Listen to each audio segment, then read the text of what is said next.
ओम दुम दुर्गाय नमः। नमस्कार दोस्तों, आप समस्त श्रोतागण का आपके YouTube चैनल जीवन अमृत पर हार्दिक अभिनंदन है। इससे पहले कि कथा का श्रवण करने के लिए आप सबका बहुत बहुत धन्यवाद। भगवान शिव और माता पार्वती की असीम अनुकंपा आप सभी भक्तजनों पर बनी रहे। माता रानी सबकी मनोकामना पूर्ण करे, सभी स्वस्थ रहें, मस्त रहें और अपने जीवन में सफलता को प्राप्त करें। आज की वीडियो में आप आगे की कथा का रसपान करेंगे।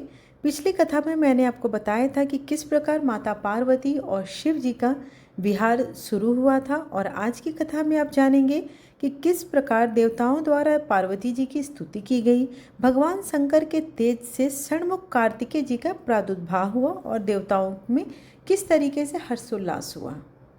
आज की कथा का श्रवण करने के बाद आप पीछे की कथा जरूर सुनिएगा, क्योंकि सारी कथाएं एक दूसरे से जुड़ी हुई है। इससे आपको समझने में काफ़ी आसानी होगी। श्री महादेव जी बोले, मुने तदंतर देवतागण अत्यंत आश्चर्यचकित होकर जगत के प्राणियों में लज्जा रूप से विराजमान जगदम्बा पार्वती का स्तवन करते हुए कुछ इस प्रकार से कहने लगे। सभी देवताओं ने कहा, माता शिव सुंदरी, आप तीनों लोकों की माता हैं और शिव जी पिता हैं तथा ये सभी देवतागण आपके बालक हैं। अपने को आपका शिशु मानने के कारण देवताओं को आपसे कोई भी भय नहीं है। देवी आपकी जय हो। गौरी, आप तीनों लोकों में लज्जा रूप से व्याप्त हैं, अतः पृथ्वी की रक्षा करें और हम लोगों पर प्रसन्न हो जाएं। विश्वजननी, आप सर्वात्मा हैं और आप तीनों गुणों से रहित ब्रह्मा हैं। अहो, अपने गुणों के वशीभूत होकर आप ही स्त्री तथा पुरुष का स्वरूप धारण करके संसार में इस प्रकार की क्रीड़ा करती हैं, और लोग आप जगत जननी कामदेव के विनाशक परमेश्वर शिव के रमणी कहते हैं। तीनों लोगों को सम्मोहित करने वाली शिवे, आप अपनी इच्छा के अनुसार अपने अंश से सभी पुरुष पूर्व रूप में शिव बन जाती हैं और स्वयं स्त्री रूप में विद्यमान रहकर उनके साथ विहार करती हैं।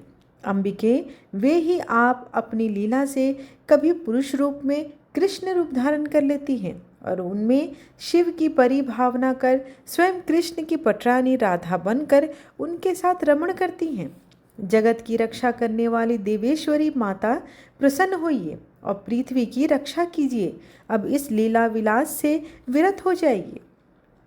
श्री महादेव जी बोले, मुने इस प्रकार देवताओं की स्तुति करने पर भगवती पार्वती उठ खड़ी हुई। इसके बाद उनके अपने तेज से भयंकर महान बल तथा पराक्रमशाली भैरव के रूप में एक परम पुरुष उत्पन्न हुआ। तब भगवती पार्वती ने उत्पन्न हुए उस पुरुष से कहा, पुत्र, तुम मेरे पुर के दरवाजे पर विराजमान रहो और निरंतर द्वार की रखवाली करो। ऐसा कहकर तीनों लोकों की माता पार्वती जी ने रत्नों से निर्मित प्रकार एवं प्रवेश द्वार वाले एक सुरम्य मंदिर में प्रवेश किया। मुनि श्रेष्ठ शंभु ने भी जगत तथा देवताओं के कल्याण के लिए अपने उत्तम तेज को छोड़ने का मन बनाया। तब पद योनि ब्रह्मा जी ने उन महेश्वर को अपना तेज छोड़ने की इच्छा वाला जानकर देवता का कार्य सिद्ध करने के उद्देश्य से वायुदेव से कहा। ब्रह्मा जी बोले, पवन देव, तुम तारकासुर के वध के लिए शिव के पुत्र के जन्म के उद्देश्य से एक कार्य संपादित करके जगत का परम कल्याण करो। जब भगवान शिव पृथ्वी तल पर अपने रेत का त्याग करेंगे तो उस समय वेग पूर्वक कमलिनी के गर्भ में पहुंचा देना। श्री महादेव जी बोले, मुनि श्रेष्ठ, उनका यह वचन सुनकर वेगशालियों में श्रेष्ठ पवनदेव तेज ध्वनि के साथ अत्यंत वेगपूर्वक प्रवाहित होने लगे। तदंतर भगवान शंभु ने रजताद्रि के समान अपने रेत को अग्नि के सिर पर छोड़ दिया और वह अग्नि के लिए भी असह्य हो गया। तत्पश्चात उन अग्निदेव ने महान ओजस्वी उस तेजो रूपी देवादिदेव शिव के सरकानन में सहसा छोड़ दिया। इसके आधे भाग की वायुदेव ने बलपूर्वक 6 भागों में विभक्त करके उसे अलग अलग 6 कृतिकाओं में स्थापित कर दिया। मुनि श्रेष्ठ, उस तेज ने उन कृतिकाओं को शोणित संसर्ग प्राप्त किया और उसके बाद उनके गर्भाशय में प्रवेश किया। जो रेत अग्नि में छोड़ा गया था वह स्वर्ण हो गया और जो सरकानन में पड़ा था वह आज भी दिखाई देता है। मुनि श्रेष्ठ वायु के द्वारा ले जाकर कृतिकाओं में स्थापित किए गए रेत को जब वे धारण करने में समर्थ न हो सकी, तब मुनि श्रेष्ठ उन सब ने उस रेत का त्याग कर दिया। तब उन भयंकर चित्त वाली कृतिकाओं ने उस सोनित रजस मिश्रित रेत को एकत्र कर काष्ठ कोष में रख के गंगा जी में छोड़ दिया और उसे प्रजापति ने देखा। तदंतर प्रफुल्लित हृदय तथा प्रसन्न मन वाले पितामह ब्रह्मा जी उस काष्ठ कोष को लेकर पुनः अपने स्थान को चले गए।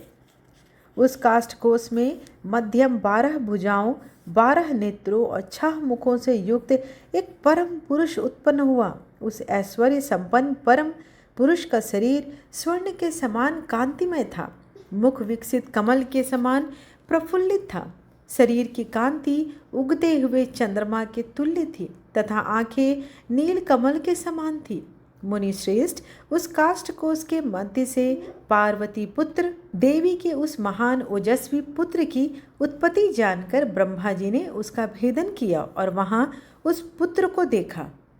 इस प्रकार आश्विन मास की पूर्णिमा तिथि को ब्रह्मलोक में तारकासुर के शत्रु महाबली शिवपुत्र का जन्म हुआ। उस शिवपुत्र के उत्पन्न होने पर लोक पितामह ब्रह्मा ने परम प्रसन्न होकर महान उत्सव कराया। उस समय तारक नामक असुर के मस्तक से उसका उज्ज्वल मुकुट और कुंडल पृथ्वी तल पर गिर पड़ा एवं उसका शरीर भी कांप गया।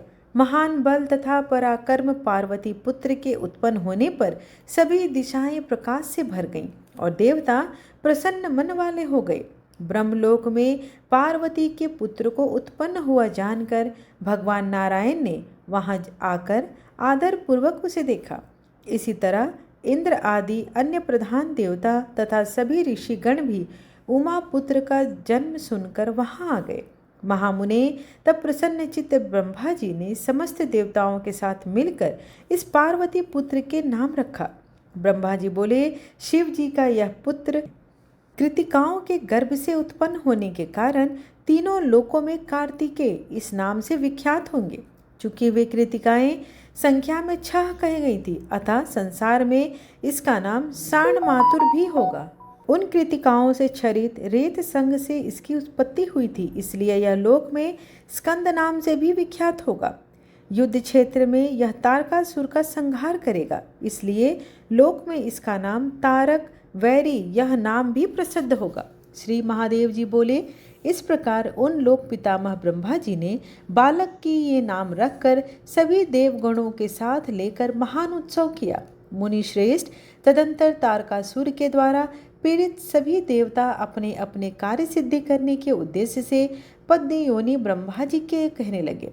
देवताओं ने कहा, प्रभो, तीनों लोकों के नाथ वे शिव पुत्र कार्तिकेय जब तक स्वयं संग्राम में तारकासुर का वध नहीं कर देते तब तक आप इनके माता पिता से इनका परिचय मत कराइए, क्योंकि यदि पुत्र स्नेह के वशीभूत होकर भगवती पार्वती अथवा भगवान सदाशिव अपने पुत्र को रण में भेजना नहीं चाहेंगे तब हम लोग क्या करेंगे। अतः प्रभो, संग्राम में तारक नामक दैत्य का शीघ्र संहार हो जाने के उपरांत आप इस पुत्र के जन्म के विषय में उन दोनों को बता दीजिएगा। श्री महादेव जी बोले, इस प्रकार भगवती पार्वती से उत्पन्न ज्येष्ठ पुत्र सदानंद ब्रह्मपुर में रहने लगे और सभी देवता अपने अपने स्थान को चले गए। मुनि श्रेष्ठ तारकासुर का वध करने वाले महाबाहु भगवती पुत्र कार्तिकेय जी का जिस प्रकार प्रादुर्भाव हुआ, यह सब मैंने आपसे कहा। जो लोग गिरजा पुत्र के इस जन्म के प्रसंग से युक्त इस अध्याय को भक्ति पूर्वक पढ़ते हैं तथा कथा कहते हैं और सुनते हैं, उन्हें पाप से कोई भय नहीं रह जाता। जिसके पास पुत्र नहीं है वह गिरजा पुत्र की उत्पत्ति के प्रसंग वाले इस अध्याय को समाहित चित्त से सुनकर उसी गिरजा पुत्र कार्तिकेय के तुल्य सभी सद्गुणों से युक्त सदाचारी पुत्र उत्पन्न करने में समर्थ हो जाता है। इस प्रकार श्री महाभागवत पुराण के अंतर्गत श्री महादेव नारद संवाद में कार्तिकेय जन्म वर्णन का अध्याय यहीं पर पूर्ण हुआ। आशा करती हूँ कि आपको आज की कथा पसंद आई हो। वीडियो पसंद आए तो चैनल को लाइक, शेयर एंड सब्सक्राइब करना बिल्कुल ना भूलें। अगर आप कुछ विशेष कथा भी श्रवण करना चाहते हैं तो आप मुझे कमेंट बॉक्स में ज़रूर पिन करें। धन्यवाद।